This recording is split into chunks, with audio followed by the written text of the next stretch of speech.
Hi guys, today we are going to talk about reducing fractions.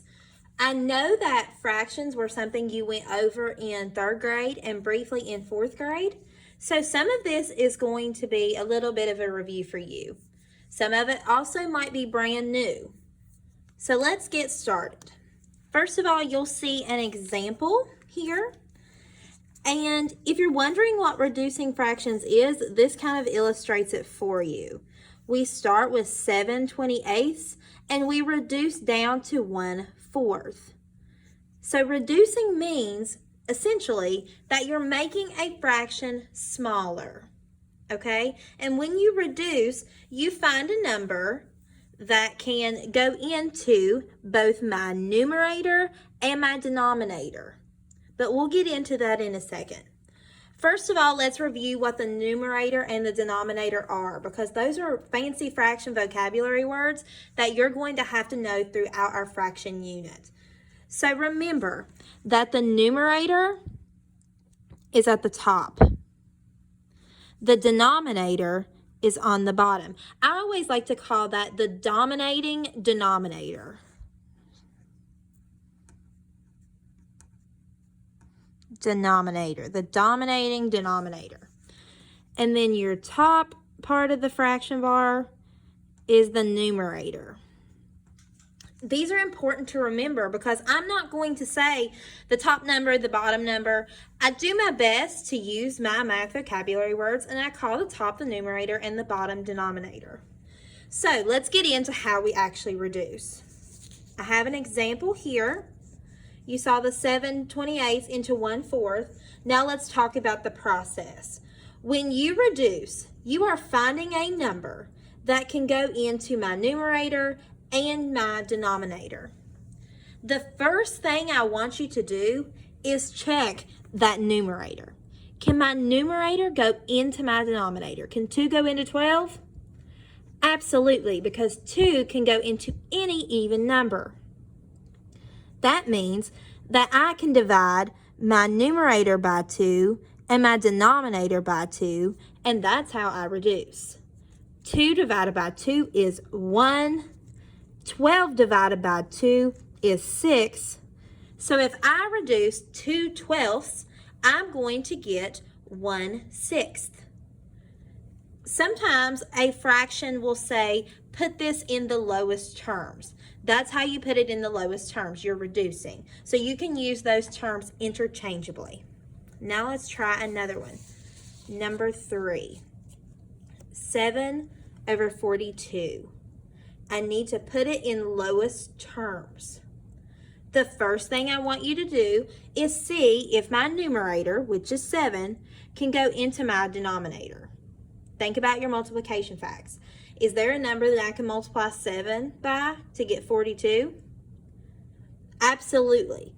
7 goes into 42, so that means I can divide my numerator by 7 and my denominator by 7. Remember that when you are reducing, whatever you do to the top, you have to do to the bottom. You do not just divide this by 7 and then say, I'm going to divide this one by 6 just because. That's not how it works. You have to divide it by the same number. 7 divided by 7 is 1. 42 divided by 7 is 6.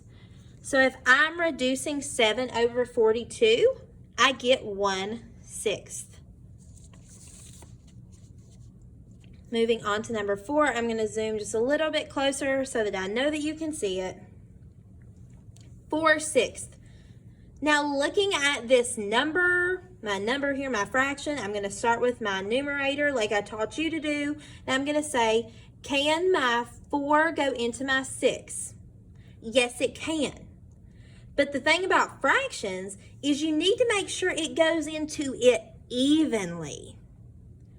4 can't go into 6 evenly because my multiples of 4, or my multiplication facts when I'm doing my 4s, are 4, 8, 12. 6 isn't part of that equation. So I know that 4 can't go into 6 evenly, so that's not going to work. I can't stick my 1 up here and then see how many times 4 goes into 6, or 6 divided by 4. So I need to come up with a different number. And by that I mean I need to find a number that goes into both 4 and 6. So think about that. 4 and 6. I know an even number that can go into all even numbers, and that's 2. And if you happen to have 2 even numbers and you can't figure out what number goes into both of those, try 2. It's a tip.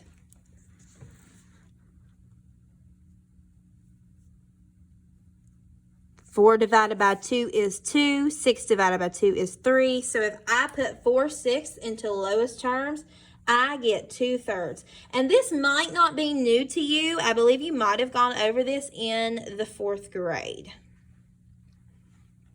Let's scoot on down here. I'm going to skip a few problems. Let's look at number 9. Number 9 here. Number 9, I have 35 over 42. Oh no! I know that 35 can't go into 42 evenly, so I can't reduce it that way. And they're both not even numbers, so I can't reduce it that way. So what should I try? Think about your multiplication facts. Is there a number that can go into 35 and 42? Try this problem.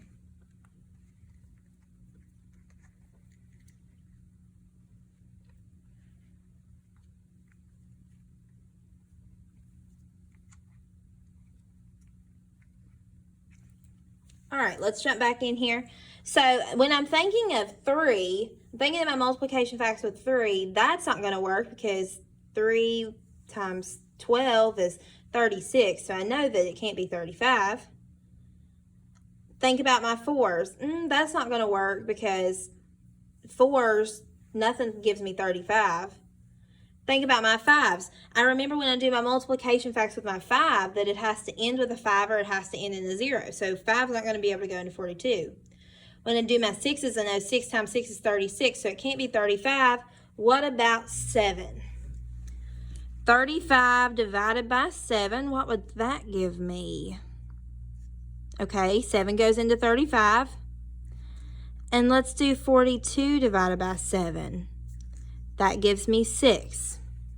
So sometimes, guys, it's not always super easy when you're trying to reduce your fraction. So you have to be really careful. Go through those numbers like I did. Say, well, 3 can't go in there, 4 can't go in there, and keep going until you find a number that works for both your numerator and denominator. Sometimes it takes quite a bit of time, but you will get there. All right, now let's look at number 12. Number 12. Try number 12 for me on your own piece of paper.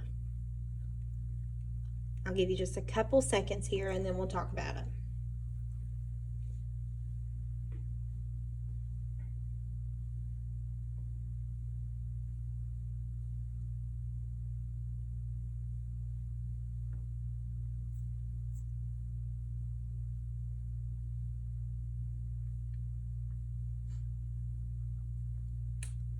All right, guys, pause it if you're still working. Otherwise, let's solve it here. So I told you that even numbers, the first thing that you can try is 2. You can do bigger numbers because I'm going to give you a hint here and tell you there are bigger numbers than 2 that can go into both 40 and 64. But starting with 2 is always a nice start. Divided by 2 and then 64 divided by 2. 40 divided by 2 is going to give me 20. And 64 divided by 2, and if you need to work it out on the side, that's fine. I'll go ahead and do that for you, actually. 2 goes into 6 3 times. 3 times 2 is 6. Bring down that 4. 32. Now, this is still a pretty big number. And you're saying, but Miss Kuna already reduced it. It needs to be 20 over 32. There are still numbers that can go into both 20 and 32. And these both still happen to be even numbers. So you can just go ahead and divide it by 2 again.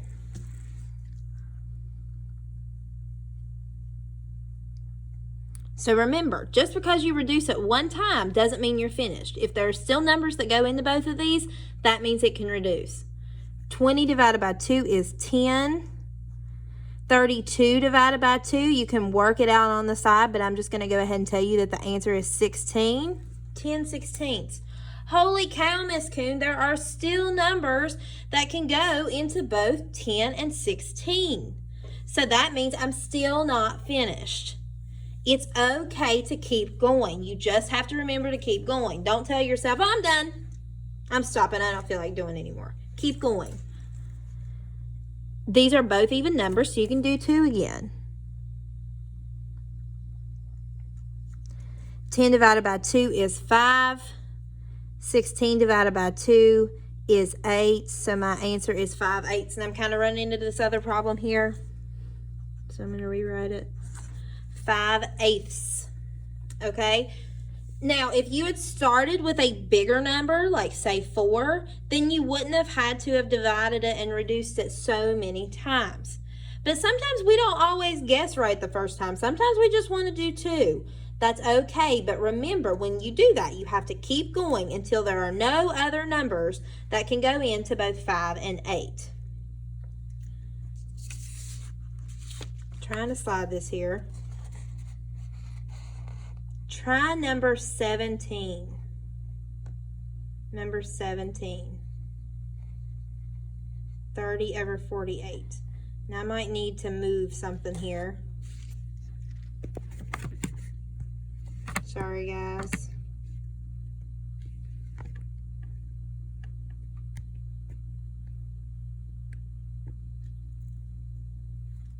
Sorry, guys. I had to mash my videos together here because I was really struggling to hold up my paper in the last one. So 30 over 48. Put it in lowest terms.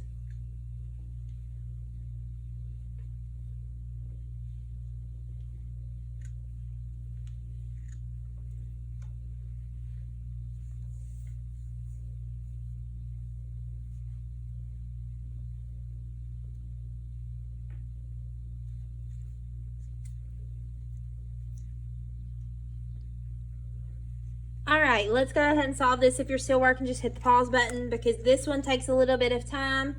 When you're thinking about your multiplication facts, I can think of a number that goes into both 30 and 48. But because these are even numbers, I'm going to go ahead and use 2. 30 divided by 2 and 48 divided by 2. 30 divided by 2 is going to give me 15. 48 divided by 2 is going to give me 24. 24. So let's think about it. Think about your multiplication facts. Does this get any smaller? Does this get any smaller? That's still a pretty big number. So I'm thinking about my multiplication facts. I'm starting with 2. This is not an even number, so it doesn't work. But when I do my 3s, I know that 3 times 5 is 15, and then 3 times 8 is 24. So that means that 3 goes into both of these. So I can go ahead and do 3. 15 divided by 3 gives me 5. 24 divided by 3 gives me 8. So I get 5/8. 5/8 should have been your answer. Now, I know that I've taught you that if they're even numbers, you can divide by 2. But like I told you in that last problem, if you divide by a bigger number, then you are going to get less amounts of times that you have to reduce. So let me try this again here.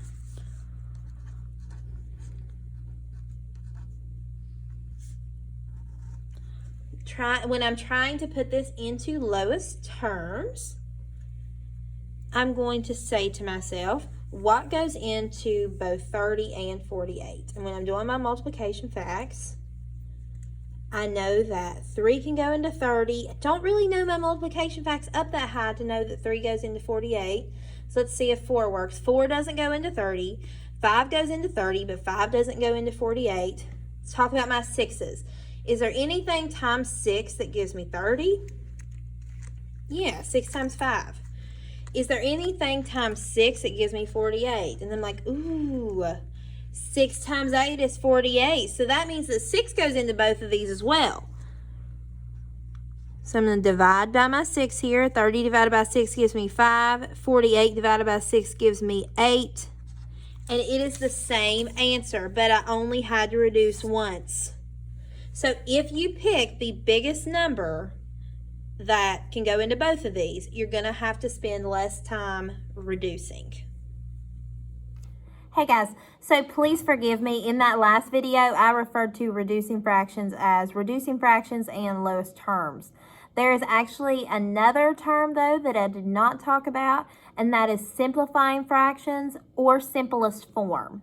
So if you are asked to put a fraction in simplest form, that means to reduce the fraction. So simplest form, lowest terms, reduced fraction, they all mean the same thing. I know you'll need it for the I know it today. I am so sorry that I did not include it in the last video, but I know you guys will do just fine. Message me if you have any questions. Thanks, guys.